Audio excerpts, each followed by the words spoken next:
Dragon Quest III 2D HD Remake.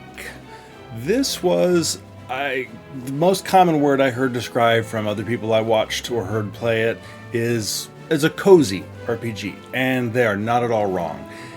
This is a remake with obviously updated graphics, soundtrack, etc.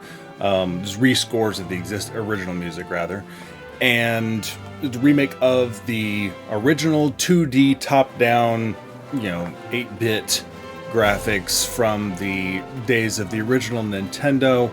I've seen an iOS updated version of this that was more of a 3D. Played that one on my iPhone. So my experience with Dragon Warrior, I call it Dragon Warrior still in my head sometimes because I played Dragon Warrior on the Nintendo back in the day when that was all it was. It wasn't Dragon Warrior 1 or Dragon Quest 1. It was just Dragon Warrior because that's all it was at first. And then I kind of skipped 2 and 3 originally, straight up to Dragon Warrior 4, and I played that game into the ground in my youth. I still remember almost every map in there, where to get all the items, what to do, etc. I played that game all the time. I then went back in college and played ROMs on an emulator for Dragon Quest, or Warrior, whichever one it was, 2 and 3. But because I had sort of skipped it, I didn't have that same emotional connection to Dragon Quest 3 that I do to 1 and 4, for instance. I was surprised at how much I did remember, though. Sort of the broad strokes, and I do still have, I showed it in the original part of my playthrough, I still have the pages, at least, of my Dragon Warrior 3 entry in the Nintendo Power magazine. So I have the pages from that. I don't know why I just have the pages. I think that's kind of all that survived. And it's really just sort of broad strokes that I did refer to once for one quest, and I couldn't find something, so I looked here, and it really didn't help me in the slightest. But anyway, that's how long I've been playing these games. So, yeah, it was a really fun game, sort of a throwback, but without the strong emotional connection that I would have, say, playing Final Fantasy 1 or something like that. So it was familiar, but really unfamiliar in a sense because had been so updated. There was a lot that was new that it was almost like playing a brand new game that I just sort of had like hints on playing, is sort of the way it felt to me, at least. The story for Dragon Quest III is pretty damn basic, let's be honest. You start the game being handed your quest. Hey, your father went off and died, ostensibly, fighting the Archfiend. You just turned 16 years old. You're gonna go out and find the Archfiend and fight him instead. Okay, good. Here's some cash, go do your thing.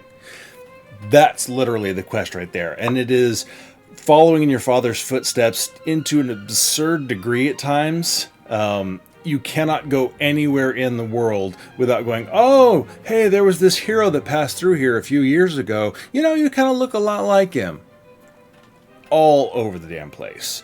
It's a little weird at times. They did update the dialogue, because in the older versions, even if you chose a female hero as your character, as your protagonist, they would still refer to you as the son of Ortega, or there were some male-specific references that were just coded in the dialogue that they did fix. So there's that at least. But really the story is just, here's your quest, go out and do it. And you find little tidbits of story, and there's really more, a little bit of story around a particular quest perhaps, but the story of the game, you learn 90% of it within the first 5 minutes of playing. Maybe only 80%, but still. It's, old school RPGs, not really deep on the plot line. Gameplay is fun, but yeah, a little shallow on the plot.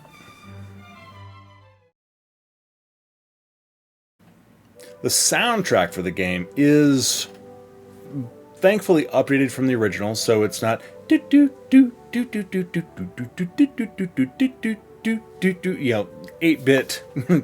quality soundtrack from the original. The sound is gorgeous. They are updated versions of the original tracks. I don't know if there's any original bits. I didn't hear anything that didn't really sound familiar. I also could have just played it so much that by the time I was done, everything had just worn itself into my brain. I did play through the entire game and post-game all the way through to the platinum, so by the end of it, the soundtrack does get more than a little repetitious. There's your cave music, there's your castle music, there's your town music, there's some variations thereof.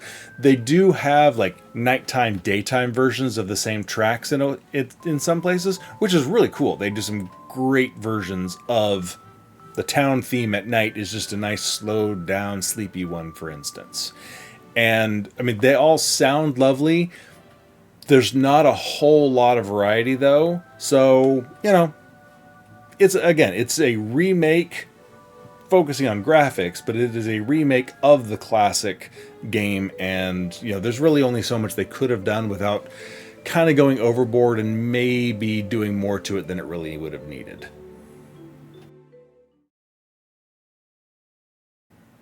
Okay, the combat. This is sort of the meat and potatoes of old school RPGs because, as I said, plot, there's more of a premise in most cases.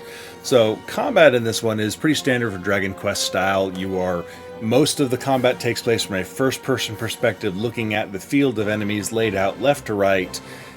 Each round of combat, it's all turn-based. Each round starts where you see the backs of all your heroes, and you can see the different weapons they hold, which is cool.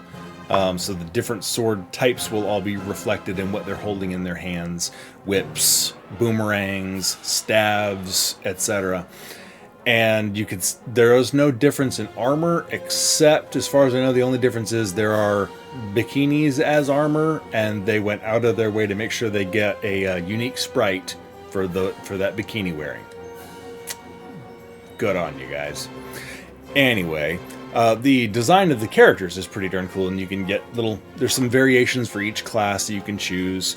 And, you know, it's simplistic combat at its heart that has enough variation and strategy in the way you play it that it can be very complicated, and you can come up with some really interesting patterns of attack and how you combine certain abilities.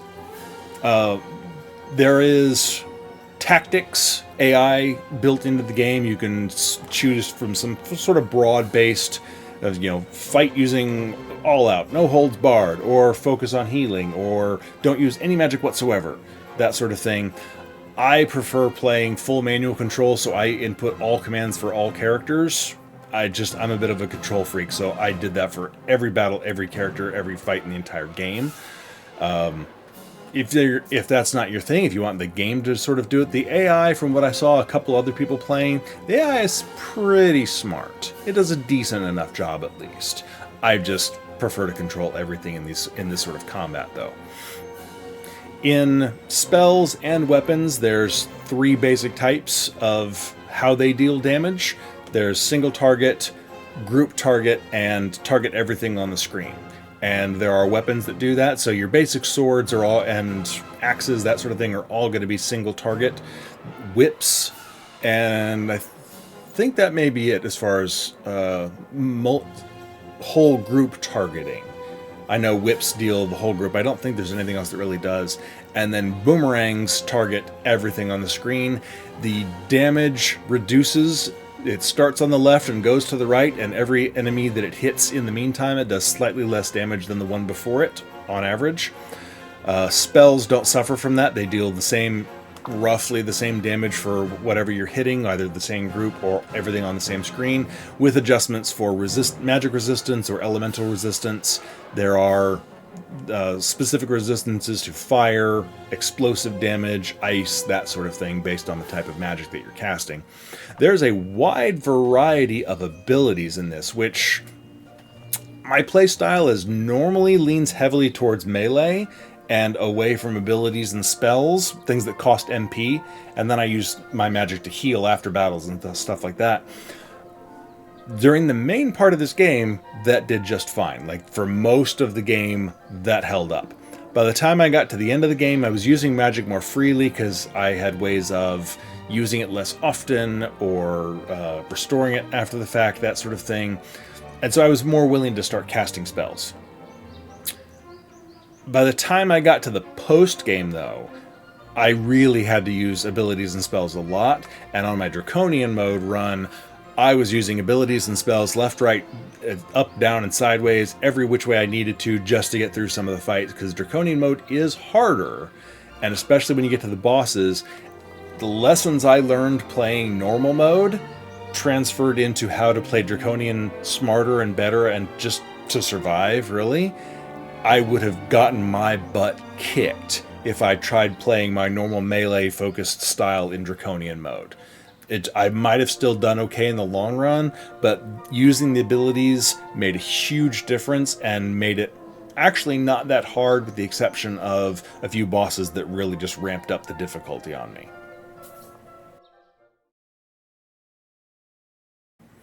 Quests and side quests. Main quest, I already pretty much explained. You get the premise of the game right up front. You progress. The whole game, essentially, is following that main story quest. There are essentially no side quests in Dragon Quest III, which feels really weird to a modern RPG gamer, but that's what it is. I mean, there weren't really a whole lot in the early games. This is no exception. The ones that are side quests that are sort of optional, either, getting an optional super sword or an optional the best helmet in the game, and a town that's optional that you can sort of help save. All those things are optional, but then when you get to the post-game content, if you want to finish that, and whether you're going for platinum or just trying to finish the post-game dungeons, you have to have those things anyway, and so they're no longer optional. They're not main story quest, they're still technically side quest, but they are required if you want to get past a certain point in the post-game challenges. So, and other than those handful of things, everything in the game is either main story quest or just an extra location that you don't really need to go to, but there's also nothing to be gained. There's no quests, no stories, no go save my cat out of the tree, find the family heirloom, get me a drink of water, nothing. So, it's a mixed bag. It helps keep the game focused on what you're doing, which is good because at a certain point the game opens up and you're kind of I don't know where I'm supposed to go next. There are some map indicators, most of which I've ignored or didn't even realize were there at first. There were some I didn't see until I saw someone else play. I'm like, what? Oh, look at that. Okay. So yeah, they are there to be helpful if you notice them and play with them. I had just enough of an idea of what I was doing that I really did ignore them and didn't pay any attention to them while they were there. So, but again, everything in this game is main story quest focused, and it's just about navigating the world, going to all the places you can, finding the stuff you need, and it slowly but surely progresses your story. Final thoughts. This is a great game to get into the Dragon Quest series, I think. It's got a modern feel and look and sound to it, so if you're not familiar with the Dragon Quest games, you're not jumping straight into the newest stuff, which, again, I've never played anything past 8, but I've seen a little bit of it. And so you're not jumping necessarily into that level. It's a nice, as I've said, cozy game to just go in and play a nice RPG. But it also has kind of a nice old school nostalgia sort of feel to it, especially if you've played any of the older ones, or this one specifically. You'll get that same sort of feeling that you got from playing the original games. It'll just look better, play a little bit smoother. There's a few small quality of life updates just from playing the game as opposed to the original. So, it's got that sort of familiar feel, but it won't be as jarring as watching a little 8-bit dude walk around the screen and, oh, I fell off the cliff. It's a little more fun than that. Now, I know they are also remaking Dragon Quest 1 and 2 in a 2D HD, and they're coming out, I think, later this year. And whenever they do come out, I'll be playing them on the channel and posting it, because I know Dragon Quest 1 backwards and forwards, Dragon Quest II is probably going to feel sort of like this one did, where I know enough to sort of get me through certain parts, but there's going to be a lot that I don't remember, so it's going to still feel a little bit new and a little unfamiliar. But, you know, overall, it'll still have sort of that same feel for me, I think. But I believe Dragon Quest III is the largest of the first 3 games, and they are connected. If you've never played 3 especially, I don't want to spoil it, but there's a reason they're doing these 3 together. They are connected. And if you've played 3, you know what I'm talking about. No spoilers. Now, would I recommend this game to who? To my kids? Probably not, because they're not so much into RPGs. They kind of are, but they don't have the same appreciation or even a feel for some of the older games and the nostalgia value that I get from playing this game, for instance. Now, an adult who may have played RPGs, even if you've never played the original Dragon Quest, if you did play some games in your youth or along the way, or if you're getting into them and you're playing new and old games, absolutely I would recommend this one. This is, as I said, this is a great entry point into the Dragon Quest series, I think. In the older versions of the games, the older stories, this is a great one to step in on, and I would immediately recommend it to anybody who's at that sort of point in their gaming life. My kids, they're still pretty young. One's in high school, one's in middle school at this rate. I don't think they would really appreciate it, so I wouldn't recommend it for them. If they get into gaming and they especially get a sense for some of the older games, original Zelda, original Final Fantasies, you know, the really old good stuff, then I would absolutely recommend them for this game and this series as it comes out. But right now, not so much. But again, for the older gamers or people who are more experienced in RPGs and appreciate the throwback and the nostalgia value, 100%. Recommend it. It's a lot of fun to play. And it's, you know, so I can watch a movie while I play if I really want to. It doesn't take a lot of focus, and I can do other things and still get enjoyment out of the game. So that's basically my review for DQ3. Let me know your Dragon Quest experience, either with this game if you've played it, the original or this version, or other Dragon Quest and you're wondering about whether or not to get into this game, or just whatever your interest level is. Let me know in the comments, and what you thought about this game specifically if you've played it. If you watch my playthrough, comment on those videos as well. Leave a like if you wouldn't mind. And, you know, just let me know as you go through your experience with each of the different points in the story.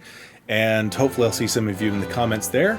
Otherwise, thanks for joining me on this video and possibly some of the others in the series. And hope to see some of you on the channel. Please leave a like, subscribe if you're not already.